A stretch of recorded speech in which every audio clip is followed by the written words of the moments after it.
এখনও আমি যদি মনে করি না, তাহলে আমার যেন কীরকম আর কি চোখ মুখ অন্ধকার হয়ে যায়। সেই রাতের কথাটা, সেই রাতের গল্পটা তোমাদেরকে আমি কিভাবে যে বলবো সেটাই আমি বুঝে উঠতে পারছি না। আমার কেমন যেন কথা বলার আগেই গলাটা কেমন যেন ভার হয়ে আসছে। আমি ভয় পাচ্ছি রীতিমতন।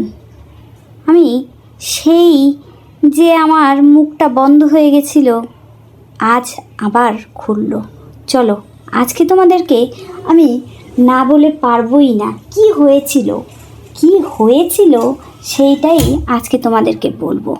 হ্যাঁ, আমি জয়, আমার মায়ের একমাত্র ছেলে। আমি জয় নাম রেখেছিল আমার মা। আমার মা আমাকে এতটাই যে চোখে হারাতো, আমি সেটা এখন গিয়ে বুঝতে পারি যে সত্যি এরকমও তার মা, কোনো মা তার ছেলেকে ভালোবাসে। হ্যাঁ, আমার মা আমার ছেলেকে ভালোবাসতো। আজকে যতই কষ্ট হোক, যতই আমার অসুবিধা হোক, আজকে তোমাদেরকে আমি বলবই। আজকে আমি সেই রাতের গল্পটা তুলে ধরবই। সেই রাতের গল্পটা আমি তোমাদেরকে আজকে পুরো প্রথম থেকে লাস্ট অবধি বলবো। শুধু তোমরা ধৈর্য ধরে গল্পটা শোনো, যে জয়ের মা কি অবশেষে কি হলো, জয়ের সাথে কি হলো, জয়ের মার সাথে কি হলো। মা ও ছেলের এই যে গল্পটা শুনবে তোমরা, অবশ্যই তোমাদের মনের মধ্যে কিছু একটা আর কি উঠবেই কথা। আমাকে অবশ্যই কমেন্ট করে জানাবে যে আমি যেটা চিন্তা ভাবনা করছি সেটা কি তোমরাও চিন্তা ভাবনা করছো। তো চলো গল্পটা শুরু করা যাক। জয় বরাবরই একটু ভীতু প্রকৃতির। জয়ের মা জয়কে অনেক সাহস দেয়। জয় কোনো কাজ করতে গেলেই না পিছু পা হেঁটে আসে। না, এই কাজ করব না, না ও কাজ করব না, না এটা করব না, এটা করলে ওটা হবে, ওটা করলে এটা হবে। কিন্তু জয়ের একমাত্র শক্তি হচ্ছে তার মা। তার মা তাকে সব কিছুতে সাহস, শক্তি আর কি দেয়। কারণ জয়ের মার কাছে ওই একটা সাহারাই হচ্ছে তার ছেলে। কারণ জয়ের বাবা একদমই অন্যরকম। জয়ের বাবা জয়ের মাকে যে এতটা অত্যাচার করেছে, সেই অত্যাচার জয় নিজের চোখে দেখেছে। তিল তিল তিল তিল করে জয়ের মা শেষ হয়ে গেছে। জয় যদি না থাকতো তাহলে জয়ের মার আর কি কোনো বেঁচে থাকার মানেই হতো না। একমাত্র জয়ের মুখের দিকে তাকিয়েই সে সব দুঃখ কষ্ট দূরে করে সে ওই বাড়িতে পড়েছিল। সে জানে যে তার পড়ে থাকা না থাকা কেউ পাত্তা দেয় না। কারণ জয়ের বাবা এতটাই খারাপ ব্যবহার করেছে। জয়ের বাবা বাড়িতে জয়ের মা বাবার বান্ধবী নিয়ে আসতো, আর জয়ের মা সেই বান্ধবী নিয়ে আসতো। সেই বান্ধবীকে জয়ের মার বেডরুমে নিয়ে গিয়ে দিব্যি গল্প গুজব হাসি ঠাট্টা করতো। জয়ের মাকে দিয়ে মাংস রান্না করাতো, ভাত রান্না করাতো। সেই মাংস ভাত নিজের হাতে জয়ের মার ঘরে দিয়ে আসতো। সেই জয়ের বাবা আর জয়ের বাবার বান্ধবী বসে খেত। জিজ্ঞেস করলে বলতো, কে ইনি? তখন বলতো, ইনি তো আমার কাজের লোক, আমার কাজের মহিলা। বলতো, কাজের মহিলা? তখন বলতো, হ্যাঁ।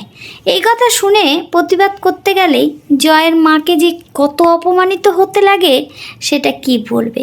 দিনের পর দিন যদি জয়ের মার বাবার ফোনে কোনো ফোন আসতো, জয়ের মা যদি ফোনটা রিসিভ করে পরিচয় দিত যে আমি জয়ের বাবার বউ, জয়ের মা বলছি, আমি অমুকের, জয়ের বাবার নাম হচ্ছে রাকেশের স্ত্রী বলছি। তখনই জয়ের বাবা যদি পাশে থেকে এসে শোনে যে পরিচয় দিয়েছে যে তার স্ত্রী, তাহলে যে কত বাজে কথা, নোংরা কথা বলতো, মানে একটা মানে কথা নিয়ে এত বাজে কথা বলতো, কোনো কথা বলতে গেলে দ্বিধাবোধ করতো না। তো যাই হোক, এগুলো জয় চোখের সামনে দেখতে দেখতে না মানে আস্তে আস্তে বড় হয়েছে। তো জয় এখন একটাই কথা, জয় হচ্ছে মানুষ হবে, আর জয় চাকরি বাকরি করবে, তারপরে মাকে এখান থেকে নিয়ে যাবে। কারণ মাকে তো কাজের লোকের থেকেও খারাপ ব্যবহার করে মার সাথে। এই নিয়ে জয়ের মনের মধ্যে অনেক প্রশ্ন। জয়ের মা ফোন রিসিভ করলে যদি পরিচয় দেয় আমি ওনার বউ স্ত্রী, তাহলে কত কি আজে বাজে কথা বলে জয়ের বাবা। তুমি আমার ফোন ধরবে না, তুমি আমার রুমে আসবে না, আমি তোমাকে বউ বলে মানি না, এই সমস্ত কথা বলে জয়ের মাকে তার রুম থেকে বের করে দেয়। জয়ের মা একটা আলাদা রুমেই থাকে। আস্তে আস্তে আস্তে না কেমন যেন মানুষটা যেন কীরকম ডিপ্রেশনে চলে যেতে থাকে। আর জয়েরকে উৎসাহ দিতে থাকে, হাসি মুখে জয়কে বলতে থাকে, কাজে তোর সাকসেস হতে হবে, তুই নিজেকে নিজে একদম বড় করতে হবে, আর আমি আছি তোর পাশে। তো জয় বলে, মা ব্যবসা করতে গেলে অনেক টাকা লাগে। জয়ের মা বলে, লাগুক। মা বলে, আমি জয় বলে, কোথার থেকে পারবো, আমি পারবো না। সব কিছুতেই জয় মনে একটু ভীতু টাইপের, রিস্ক নিতে চায় না। জয়ের মা নিজের গয়নাগাটি দিয়ে জয়কে আর কি বলে, তুই ব্যবসায় এই গয়নাগাটি বিক্রি করে এই টাকা লাগাবি। জয় মায়ের কথা শুনে কাজে ব্যবসায় টাকাটা লাগায়। তারপরে জয় আস্তে আস্তে মানে অল্প অল্প লাভ করতে থাকে। মা উৎসাহ দিতে থাকে, আর মায়ের আস্তে আস্তে আস্তে আস্তে এদিকে জয় কাজকর্ম নিয়ে ব্যস্ত হতে থাকে, আর মা আস্তে আস্তে আস্তে আস্তে শরীর মার খারাপ হতে থাকে। করতে করতে না জয়ও টের পায় না যে জয়ের মার শরীর এতটা খারাপ হয়ে যায়। তারপরেই জয় একদিন একটা বড় প্রজেক্টে মানে ব্যবসাতে অনেক টাকা লাভ করেছে। তো আস্তে আস্তে অনেকটা রাত বাড়িতে হয়ে গেছে, যেহেতু মিটিং ছিল অনেকটা রাত। তারপরেই জয় যখন অনেক রাতে বাড়িতে এসে দেখে মাকে মা বলে ডাকছে, অথচ মার কোনো সাড়া নেই। পাশের ঘরে জয়ের বাবা তার বান্ধবীর সাথে হি হা করে হাসছে। জয়ের মাকে যখন জয় দেখলো জয়ের মা ওখানে শুয়ে আছে কেমনভাবে, তখন জয় গিয়ে মাকে ডাকতেই দেখে আর মা সাড়া দেয় না। চিৎকার করে ওই নিস্তব্ধ রাতে মা বলে চিৎকার করলো। আশেপাশের লোক সব ছুটে আসলো, আর জয়ের বাবা পাশের ঘর থেকে আসলো। তারপরে জয়ের বাবাকে জয় বলল, মা এরকম অবস্থায় পড়ে আছে আর তুমি তোমার বান্ধবী নিয়ে পাশের ঘরে আছো। এই বলে জয়ের বাবাকে অনেক অপমানজনক কথা বলল। জয় হাউমাউ করে কাঁদতে কাঁদতে মাকে নিয়ে গেল ডাক্তারের কাছে। ওই ছিল তার শেষ। ওই রাতে এমন একটা বীভৎস ব্যাপার হয়ে গেল, জয় তার ব্যবসার টাকা অত ব্যবসায় লাভ করছে না, মাকে বলতে পারলো, কিছু করতে পারলো, মাও ছেলেকে কিছু বলতে পারলো না। তারপরে মা চলে গেল জয়কে ছেড়ে, আর জয় প্রত্যেক দিন রাত্রিবেলা কাঁদতে থাকে। একদিন হঠাৎ করে জয় ছাদে যায়, গিয়ে দেখে একটা তারা জয়ের মাথার সামনে এসে আর কি অনেকটা উঁচুতেই এসে চুপচাপ দাঁড়িয়ে আছে। জয় তখন তারাটার দিকে তাকিয়ে বলছে, কে মা তুমি? মা বলছে, হ্যাঁ জয়, আমি তোর মা। আমার ছেলে আমাকে আর কি মানে মিস করছে, সেটা কি আমি ভুলতে পারি না। তোর টানে আমি চলে আসছি। মা ওই ডাক শুনে ছেলে একদম মানে ওই যে রাত্রিবেলায় তখন প্রায় 12টার মতন বাজে, ওই রাত্রিবেলা ছাদে গিয়ে যখন মায়ের চিন্তা করছিল, মার কথা মনে করছিল, তখন মা এসে সাড়া দিল ছেলের ডাকে। ওই যে ছেলের ওই মানে মায়ের কাল্পনিক মা ও ছেলের ওই যে কাল্পনিক রাতটা, মানে সেই কাল্পনিক রাতটা কোনোদিনও ভুলতে পারবে না। যে মা আমাকে ডাকছে, ওই তারা হয়ে মা আসলো ছেলের কাছে। ওই যে মানে এটা একটা কাল্পনিক রাত হয়ে দাঁড়ালো মা ও ছেলের কাছে। একটা কাল্পনিক রাত। কারণ ছেলে ভাবছে এটা কি সম্ভব? এটা সম্ভব না, এটা তো শুধু মনে হয় আমার কাছে আর কি স্বপ্ন, কাল্পনিক না, এটাও সত্যি। মা বলছে, না রে পাগল, আমি সত্যিই আমি চলে গেছি ঠিকই, কিন্তু আমার মনটা পড়ে আছে তোর ওখানে। তোকে আমি কিছুই বলে যেতে পারলাম না। সেই রাতে আমি তোর বাবাকে অনেক ডাকছিলাম, জানিস তো? তোর বাবা শুনেও না শোনার ভান করেছিল।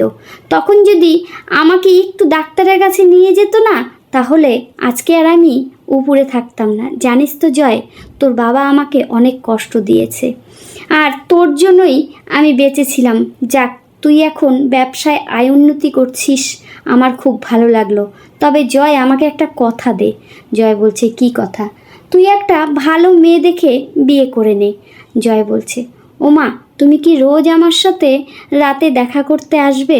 মা বলছে, আমি তোর সাথে রোজ রাতে এই যে ছাদে তুই আসবি রাত 12টার সময়, আর দেখবি আকাশে এই তারাটা মিটমিট করে জ্বলবে, ভাববি ওটাই তোর মা।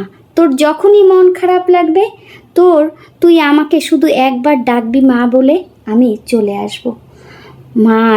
মা ছেলে ভাবছে এটা কি মার মানে কাল্পনিক কাল্পনিক কোনো গল্প? মা বলছে, না রে, কাল্পনিক কোনো গল্প না, সত্যি। আমি যে তোকে বড্ড ভালোবাসি রে। আমার যে অনেক কিছু বাকি ছিল, অনেক কথা বলা, অনেক কাজ করা তোর জন্য। আমি নিজের হাতে তোর জন্য একটা সুন্দর মেয়ে দেখে বিয়ে দিয়ে দিতে চেয়েছিলাম। আর আমি জানি তোর বাবা তোকে অত ভালোবাসে না, তোর বাবা নিজের আনন্দ ফুর্তিতেই ব্যস্ত। এই অধুরা কাজগুলো আমার কমপ্লিট হয়নি। আমি যতদিন অবধি এই কাজগুলো না করতে পারবো, চোখের সামনে আমি যতক্ষণ অবধি না দেখতে পারবো যে তোর একজন কেউ আছে তোকে আর কি ভালোবাসবে, তোকে যত্ন করবে, খাওয়ার দাওয়ার করে দেবে, তোর চিন্তা করবে, ততক্ষণ অবধি আমি উপরে গিয়েও শান্তি পাবো না, বুঝলি তো? জয় কাঁদতে কাঁদতে বলে, ও মা, তুমি চলে আসো না। মা বলছে, আর তো আসা যায় না রে বাবা, আমার কাজগুলোর জন্যই আমার মনটা শুধু ঘুরে বেড়াচ্ছে। আমি কাজগুলো কমপ্লিট করে তারপরে আমি তোর কাছ থেকে চলে যাব। তবে একটা কথা দিচ্ছি, তোর যখনই মন খারাপ লাগবে তুই শুধু ছাদে উঠে আসবি আর আমাকে ডাকবি, দেখবি আমি তারা হয়ে তোর কাছে আসব। তোর যত যাক মনের কষ্ট শুধু আমায় এসে বলবি, আমি দেখবি তোর মনের কষ্ট দূর করে দিব। আর যতক্ষণ অবধি তুই তোর সংসারটা ঠিকঠাক মতো না গুছাতে পারছিস, একটা কারোর হাতে তোকে তুলে না দিতে পারছি, তোর দায়িত্বটা কারোর হাতে না দিতে পারছি, বিশেষ করে আমার বৌমার হাতে, ততক্ষণ অবধি আমি তো শান্তি পাবো না, আমি ঘুরে বেড়াবো। জয় কাঁদতে কাঁদতে বলে, মা, তোমার সব আশা পূর্ণ করব আমি, কথা দিচ্ছি, কিন্তু তুমি কথা দাও আমাকে ছেড়ে কোথাও যাবে না।